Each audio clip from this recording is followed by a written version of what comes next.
መዝሙር 120 ዓይኖቼን ወደ ተራሮች አነሳሁ፣ ረዳቴ ከወዴት ይምጣ? ረዳቴ ሰማይና ምድርን ከሠራ ከእግዚአብሔር ዘንድ ነው።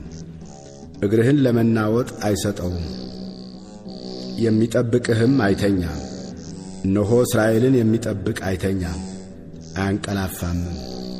እግዚአብሔር ይጠብቅሃል፣ እግዚአብሔርም በቀኝ እጅህ በኩል ይጋርድሃል። ፀሐይ በቀን አያቃጥልህም፣ ጨረቃም በሌሊት። እግዚአብሔር ከክፉ ሁሉ ይጠብቅሃል፣ ነፍስህንም ይጠብቃታል።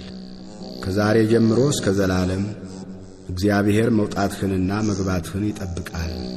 ስብሃት ለአብ ወወልድ ወመንፈስ ቅዱስ ለዓለም ወለዓለመ ዓለም።